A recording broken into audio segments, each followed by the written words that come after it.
তবে সব কিছু ভুলা যাওয়া যায় যখন এই যে এরকম স্পিড উঠে, তখন মনে হয় যে না পয়সা উসুল, একটা স্পোর্টস বাইক কেনাটা আসলে ভুল ডিসিশন হয় নাই।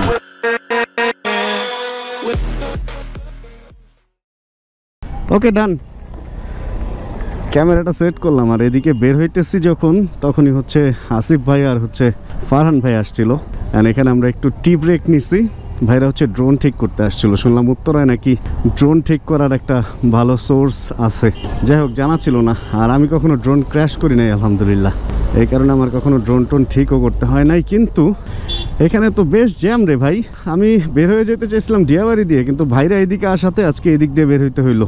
এই রোডটা আমার ইদানিং অ্যাভয়েড করতে ইচ্ছা হয় একদম, মানে এই জ্যাম সহ্য হয় না, সত্যি কথা একদম সহ্য হয় না। প্রত্যেকটা দিন এগুলা ঠেলা যাওয়াটাই এলাকার মানুষের জন্য বেশ ঝামেলার হয়ে গেছে। আর যারা টঙ্গী গাজীপুর থেকে আসে তাদের তো পুরা উত্তরাটা এই জ্যাম পার হইতে যেতে হয়। চলেন, কি আর করার, এরই নাম জীবন, এদিক দিয়েই বের হয়ে যেতে হবে আমাদের। যদি স্পোর্টস বাইকে এতই প্রবলেমই হয়, যদি স্পোর্টস বাইক আসলে এই শহর ফোকাস না হয়, তাহলে স্পোর্টস বাইক আমরা কেন চালাই? আসলে ব্যাপারটা কি, বাইক হচ্ছে বেশ কয়েকটা ক্যাটাগরিতে বের হয়। যেমন গাড়ির মধ্যে দেখবেন সিডান, যেগুলোকে আমরা প্রাইভেট কার বলি, ওর মধ্যে আবার হ্যাশব্যাক আছে, ওয়াগান টাইপের কিছু গাড়ি আছে। হ্যাশব্যাক হচ্ছে যে পাছা কাটা যেগুলো, ওয়াগান যেগুলো। অ্যান্ড তারপরে হচ্ছে এসইউভি আছে, যেগুলো হচ্ছে আমরা জিপ টাইপের যে গাড়িগুলা বলি। এরপর গাড়ির মধ্যে ওই যে ট্রাক টাইপের মিনি বাস, তারপরে হচ্ছে হাইলাক্স টাইপের যেগুলো মিনি ট্রাক, এই টাইপের কিছু ব্যাপার স্যাপার আছে। ওইরকম ঠিক ওইরকম বাইকের মধ্যেও বেশ কিছু টাইপ আছে। ওই টাইপগুলা এই বোতলটা পানি ভর্তি একটা বোতল ফেলছে বাস থেকে, এটা কোনো বাইকের চাকা নিচে পড়লে পুরো অ্যাক্সিডেন্ট মাস্ট। আচ্ছা, যেটা বলতেছিলাম, ওরকম বাইকেরও কিছু টাইপ আছে আসলে। নর্মালি কমিউটার বাইক যেগুলো ফারহান ভাই যে চালাইতেছে, উনি চালাইতেছে এফজেডএস ভার্সন 2। তারপরে আমাদের হাসিফ ভাই যেটা চালাইতেছে ওটা হলো SF, Suzuki Gixxer SF।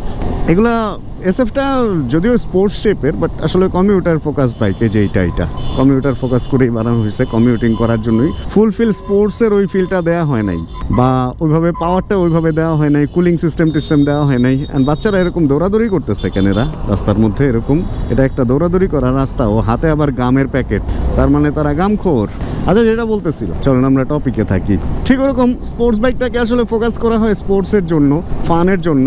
Normally আমাদের দেশে হায়ার সিসি পারমিশন নাই, মানে সুপার বাইক পারমিশন নাই, এই কারণে আমরা এই 150 সিসি স্পোর্টস বাইকগুলোই এখন চালাইতেছি। বাট আপনি যদি একটু ইন্ডিয়ার দিকে দৃষ্টি দেন, তাহলে দেখতে পারবেন যে স্পোর্টস বাইকের সাথে ওরা, মানে সুপার বাইক বা স্পোর্টস বাইকের সাথে একটা স্কুটার অন্তত পক্ষে রাখে বাসায় রেগুলার কমিউটিংয়ের জন্য। অ্যান্ড এগুলো আসলে রাইড ফোকাস করেই বানানো হয়। এখন আমরা হচ্ছি ওই যে বলে না গরিবের রবিনহুড, ওই রকম হচ্ছে গরিবের রবিনহুড বা গরিবের শাহরুখ খান বা যাই বলে, ওই ব্যাপারটা আমাদের মধ্যে হয়ে গেছে। মানে একটা দিয়ে সব শখ পূরণ করতে হয়, তো এই জন্য মাঝে মধ্যে একটু শান্তির সাথে সাথে কষ্টটাও মেনে নেওয়া লাগে। তারপর যদিও আমি আলহামদুলিল্লাহ অতটুকু করতে পারছি যে একটা কমিউটার প্লাস একটা স্পোর্টস বাইক রাখতে পারতেছি আল্লাহর রহমতে। বাট তারপরেও আসলে প্রত্যেক দিন এগুলো মেনটেন করা টাফ হয়ে যায়। যেমন আজকে আমার ইচ্ছা হয়েছে R15 এর ভিডিও বানাবো। এখন আমি তো এমন না যে কমিউটার নিয়ে জ্যামটা পার হবো, R15টা নিয়ে বের হবো হচ্ছে এই সুন্দর ফাঁকা রাস্তায়। আর ঢাকা শহরে ফাঁকা রাস্তা পাওয়াও সম্ভব না। আর আমাদের দেশে এমন একটা অবস্থা হয়েছে, ওইভাবে হলিডে রাইডটা আমাদের কালচারের সাথে ওরকমভাবে এখনো পর্যন্ত অ্যাক্টিভ না, ওই ব্যাপারটা আসলে চলমান না, যে কারণে বের হইতে হয় এটা নিয়েই মাঝে মধ্যে। আমি তো তাও মাঝে মাঝে বের হই। যারা শুধু R15 চালায় তাদের কথা চিন্তা করেন, দুইজন নিয়ে বা ফ্যামিলি নিয়ে যখন বের হয় এই জ্যাম ট্যামে, তাদের অবস্থাটা আসলে কোন জায়গায় যায় পৌঁছায়। বাট তারপরে এই কষ্ট সৃষ্ট করে আমাদের চালাইতে হয় আর কি। অ্যান্ড সুপার বাইকের চেয়ে তো এগুলো অনেকটাই আরামদায়ক করে বানানো হয়েছে। আরও যেগুলো হায়ার সিসি সুপার বাইক, ওগুলো তো এই শহরের এই জ্যামে আসলে চালানোটা মুশকিল হয়ে যাবে। গরম টরম হয়ে ইঞ্জিন একটা ব্যাপার আছে, তারপরে সিটিং পজিশনের ব্যাপার আছে হচ্ছে বাইকের যে ওয়েটের একটা ব্যাপার আছে। সার্বিক দিক বিবেচনা করলে ওই বাইক নিয়ে এই রেগুলার কমিউটিং আসলে সম্ভব নাই বলতে গেলে, যতটুকু আমরা ইন্টারন্যাশনাল ভিডিওগুলো দেখে বুঝতে পারছি। এখন সুপার বাইক আমাদের দেশে আসলে বোঝা যাবে। আর সবচেয়ে আগে হচ্ছে আমাদের দেশের ফুয়েল ভালো হইতে হবে। অলরেডি যেই বাইকগুলো বাংলাদেশে ঢুকতেছে এগুলাই আরও ভালো ফুয়েল চায়।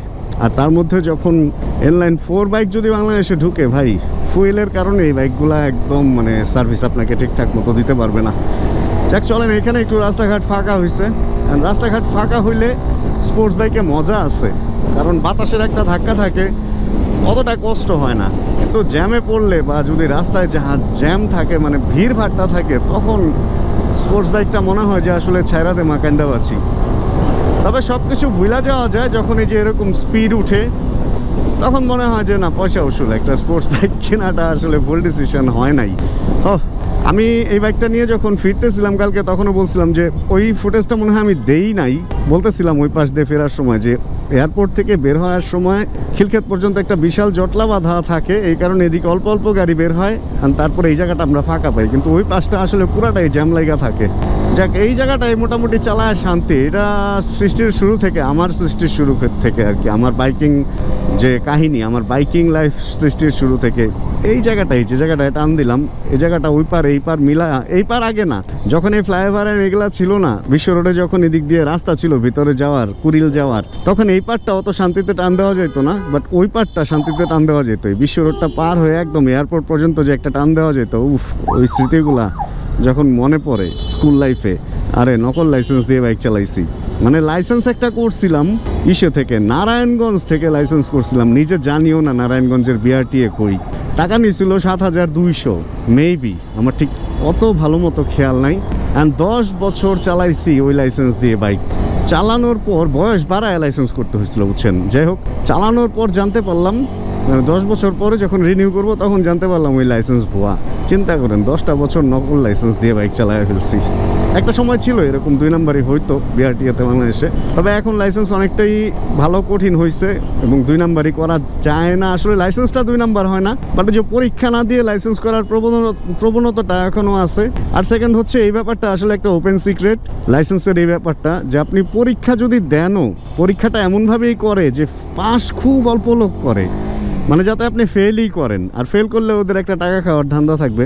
এই হলো মেন কাহিনী। জ্যামে যেহেতু পড়ছি, আপনাদেরকে আজকে বুদ্ধিমান লোক সম্পর্কে একটু আইডিয়া দিই। বুদ্ধিমান লোকের মধ্যে 2টা টাইপ হয়, একটা হচ্ছে রিয়েল বুদ্ধিমান, আরেকটা হচ্ছে চতুর, মানে চালাক। চালাক আর বুদ্ধিমান কিন্তু এক না। চালাক বা চতুর যে ব্যাপারটা, সেটা হচ্ছে একটু অন্য টাইপ। নর্মালি বুদ্ধিমান লোক হচ্ছে যে নিজের উন্নতি করবে এবং তার উন্নতির সাথে সাথে তার আশপাশে যারা থাকবে তারাও সেই উন্নতির কিছুটা ভাগ পাবে। মানে সে সার্বিক উন্নতি চিন্তা ভাবনা করবে, যে নিজে উন্নত হবে প্লাস সাথে লোকজনগুলাকেও কিছু করে দিবে। আর যে আরেকটা কথা বললাম না, চালাক বা চতুর, চতুরতাটা কি জিনিস? এটা হলো আপনার ঘাড়ে পাড়া দিয়ে সে উন্নতি করার ট্রাই করবে। মানে একই গ্রুপের মধ্যে চলবে, তারা আবার একটু ভোদাই ভাব নিয়ে থাকে, একটু বোকা ভাব নিয়ে থাকে, বোকার মতো থাকবে এবং আপনার ঘাড়ে পাড়া দিবে। আপনি যখন ধরে ফেলবেন তখন বলবেন যে তুমি এই কাজটা আমার সাথে এইভাবে করাটা তোমার ঠিক হয় নাই, তখন এমন একটা ভাব ধরবে যে এটা না বুঝে সে করছে। এরা হচ্ছে ভয়ঙ্কর। এজন্য লাইফে চেষ্টা করবেন চতুর মানুষ থেকে বা চালাক মানুষ থেকে একটু দূরে থাকার, কারণ ওরা যে কোনো সময় আপনার ক্ষতি করে আপনার জায়গাটা নিয়ে নেওয়ার চেষ্টা করবে, আপনার পেছন থেকে এসে আপনার জায়গাটা নিয়ে নেওয়ার চেষ্টা করবে। কিন্তু বুদ্ধিমান লোক যারা আছে তাদের সাথে থাকলে আপনি সেফ, কারণ সে নিজে বুদ্ধি খাটায় উন্নত তো হবেই, চেষ্টা করবে আপনাকেও একটা ভালো পজিশনে নিয়ে যাওয়ার জন্য। হঠাৎ করে এই জিনিসটা মনে পড়লো, চিন্তা করলাম আপনাদের সাথে শেয়ার করে রাখি। আপনারাও চলার পথে দেখবেন এরকম অনেক লোক দেখতে পাবেন যারা চতুর, যারা বুদ্ধিমান, বা যারা আসলেই ভালো, বা যারা আসলে আপনার ক্ষতি করার চেষ্টা করে। আর ওই বুদ্ধিমান লোকগুলো হচ্ছে খুব খারাপ, যারা বোকার ভান ধরে থাকে। ছোটবেলায় একটা কথা বলতো আমার বন্ধু রমজান, যে বুদ্ধিমান লোকগুলা অলওয়েজ ভোদায়ের মতো ভান ধরে থাকে। তো এগুলো আসলে বুদ্ধিমান না, এগুলো হচ্ছে চতুর লোকগুলা অলওয়েজ ভোদায়ের মতো ভান ধরে থাকে। এদের ফাপড়ে পড়া যাবে না।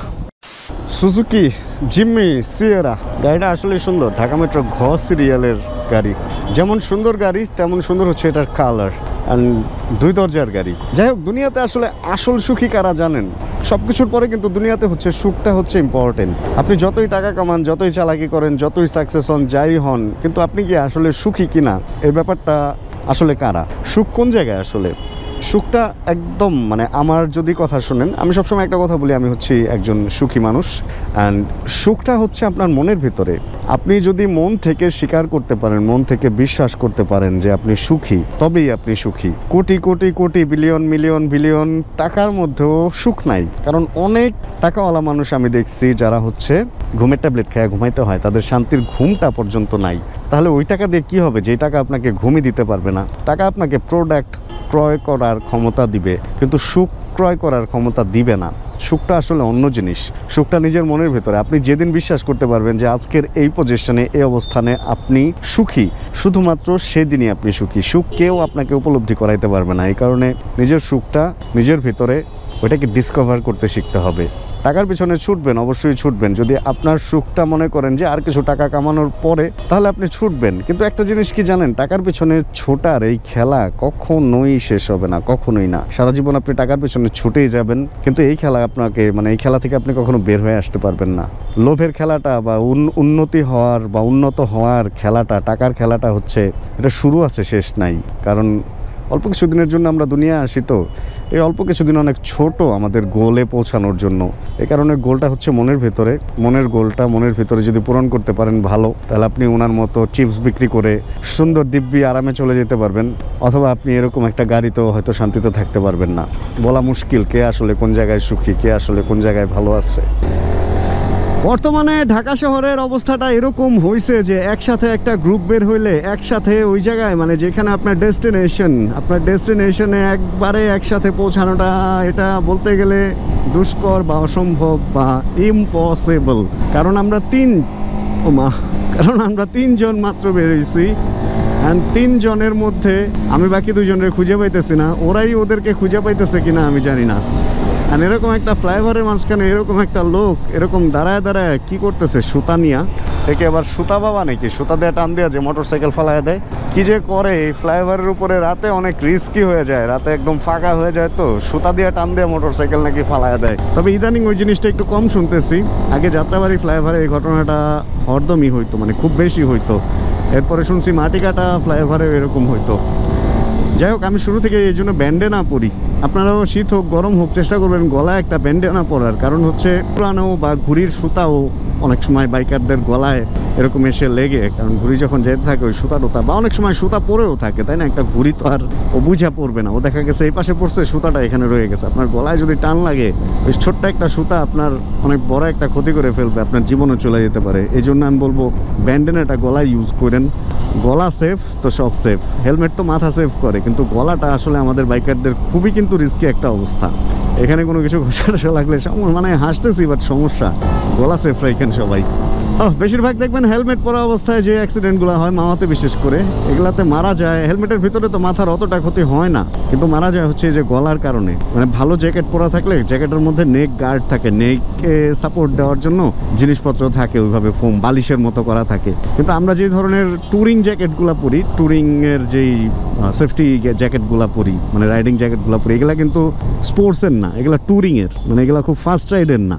এগুলো হয়তো টুকটাক পড়লে ছাঁচড়ায় টাচড়ায় গেলে ঠিক আছে, কিন্তু কিছুর সাথে ধাক্কা খাইলে এটা কন্ট্রোল আপনাকে সেফটি দিতে পারবে না।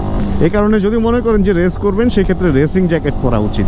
রেসিং জ্যাকেট টোটালি ডিফারেন্ট একটা জিনিস, and touring jacket totally different একটা জিনিস। আর আজকে আমি একটু শান্তিতে আপনাদের সাথে কথা বলতেছি। আজকে আমার এত ফোন আসতেছে ভাই, এত ফোন আসতেছে। আমি লাস্ট 2টা ফোন ধরছি, এছাড়া আরও 3টা মিস কল, এখন আরেকটা 4 নম্বর মিস কল চলতেছে। তাহলে চিন্তা করেন 6টা টোটাল। মানে এত ফোন আসলে কি বাইক চালানো যায়? আর আমি তো বদমাইশ হয়ে গেছি, অ্যাপল ওয়াচটাও পড়ি না। ওটা পড়লে অ্যাটলিস্ট দেখা যায় যে আসলে important phone or not. Important হলে দাঁড়ায় ধরলাম, আর যদি না হয় তাহলে কেটে দিলাম বা ধরলাম না। বাট এই যে আমার বদ অভ্যাস, কষ্ট করে একটু অ্যাপল ওয়াচটা পড়ি না। ফাইনালি হচ্ছে আমরা জ্যাম ট্যাম সব কিছু পার হয়ে শান্তির রাস্তায় চলে আসতে পারছি। এই রোডটা আমার কাছে খুব শান্তির লাগে।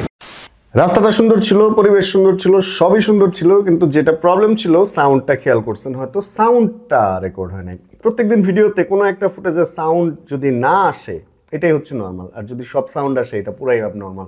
এরকম একটা ঘটনা প্রত্যেক দিনই হয়। ফুল ভিডিও এডিট করতে গিয়ে লাস্টের দিকে এসে দেখি এই অবস্থা। আর এই বাসার আমার এই স্টুডিওটা এখনও পর্যন্ত ফুলফিল রেডি করা হয় নাই।